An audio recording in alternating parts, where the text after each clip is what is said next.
My digital story: The Ways Out of Hong Kong Food Waste Problem. Before I start to tell my digital story, I would like to ask you a question first. Have you ever raised any food before? I believe that most of you will answer yes. You may think this action doesn't matter, but is this really right? I can tell you that the food waste will cause a huge problem to our environment. Let's introduce the situation of food waste problem in Hong Kong first. Food wasting has become an alarming problem recently. Over 3,200 tons of food waste is produced in Hong Kong every day. According to the research by Government Environment Protection Department, about two-thirds of food waste comes from households, and nearly 19% of them are sent to landfill every day. If we do not change our hobby and living style soon, it will not only be making our landfills exhausting in 2019, but it also pollutes our environment by producing greenhouse gases.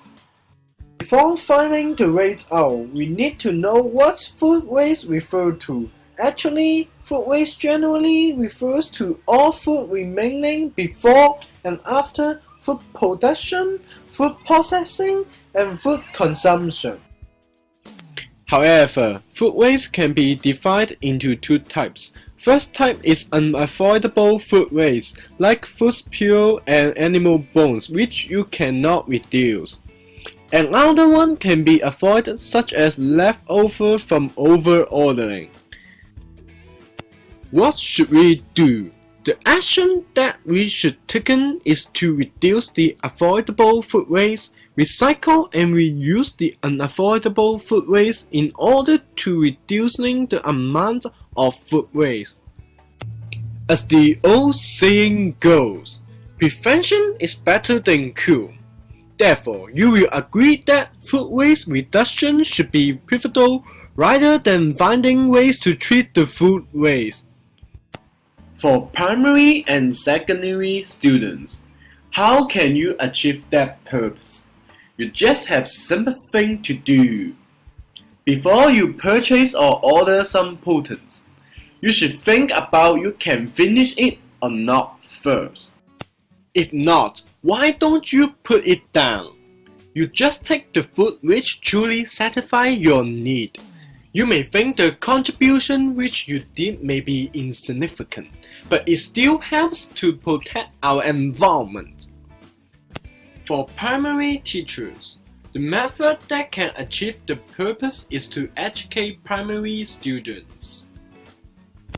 First off, primary teachers could join the workshops which were holding by Green Power.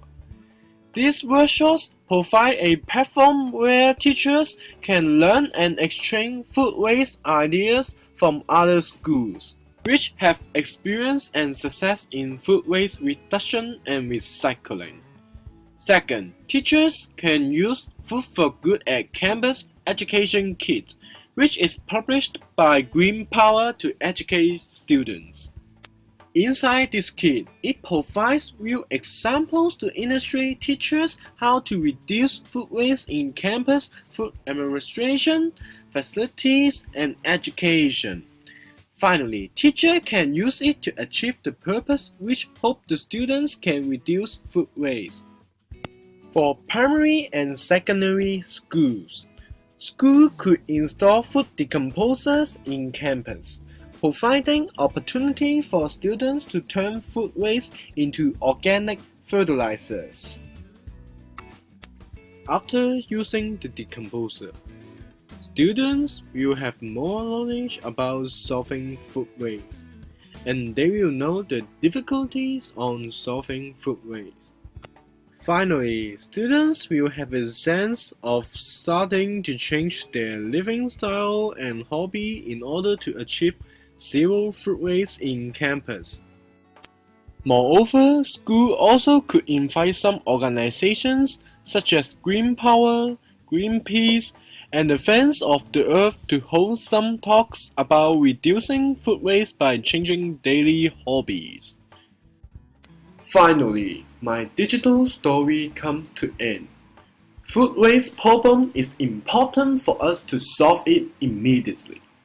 Why don't we just take a step to solve it? Created using Powtoon.